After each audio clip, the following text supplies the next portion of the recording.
We are standing here at Harald Hårråde's place in Oslo, and Harald Hårråde was one of the kings who wanted to make the Norwegian convert them to Christianity. And he used the same methods that Olav Tryggvason and Holy Olav had tried before. Harald was not a peaceful king.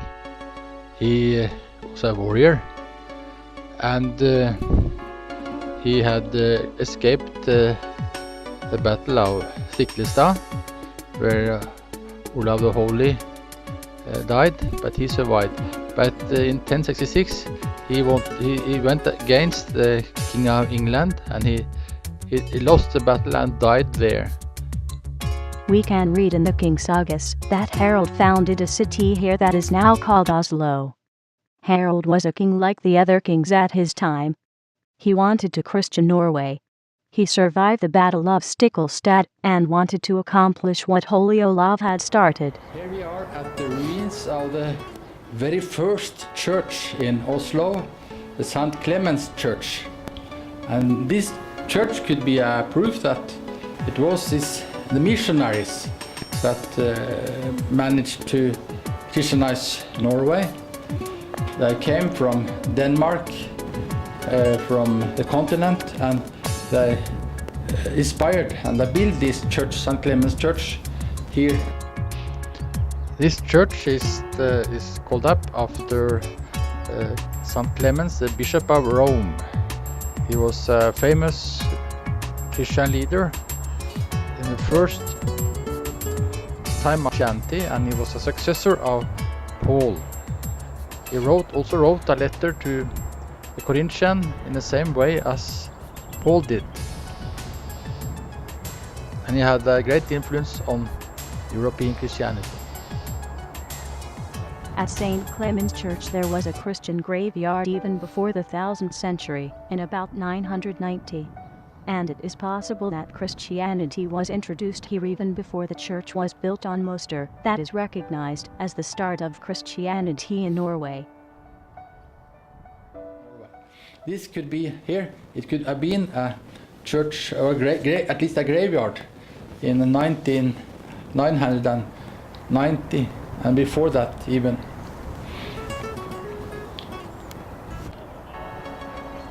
We can cross this tiny little bridge here crossing the railway, and then we will come to another Christian church.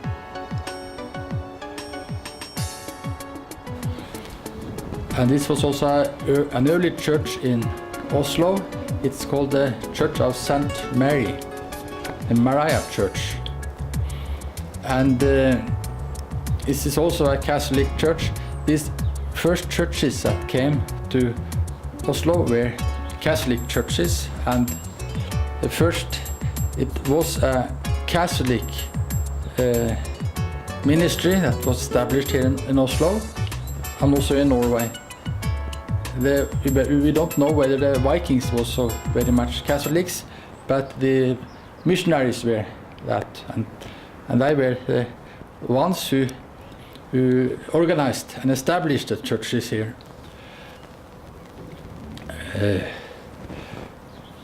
There's a poster down here telling about the church, and we can read that.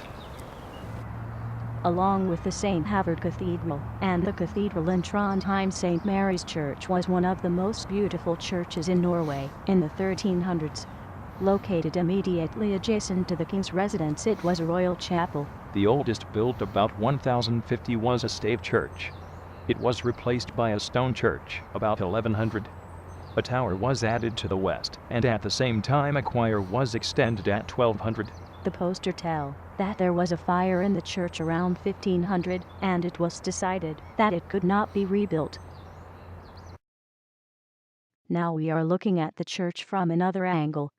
First we look at Google Pro and arrive the church from the water side. 1,000 years ago the sea level was at the shore of this little lake.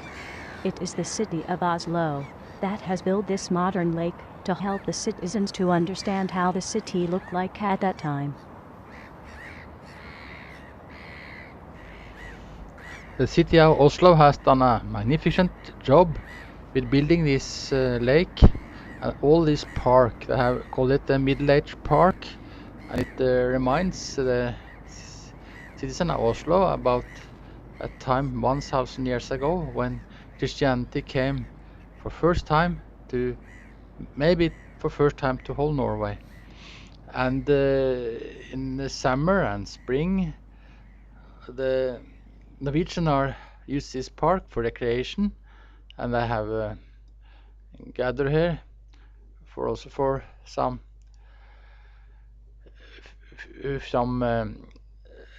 occasions. But in this, you must remember that this is actually a sacral place. It's a place for contemplation, for to think upon eternal values. When these churches was built, altogether it was 6 of them, and 2 monasteries. They were only 3,000, about 3,000 citizens in Oslo, and these 3,000 citizens, they had so many churches and so many sacred places. And it reminds us today, with our new city, and there shall also be built a new city here in a neighborhood of this MiddleAge Park, that spiritual values, Christianity, the Bible has had a big impact on the city of Oslo for hundreds and hundreds of years, and we must be like that also in the future.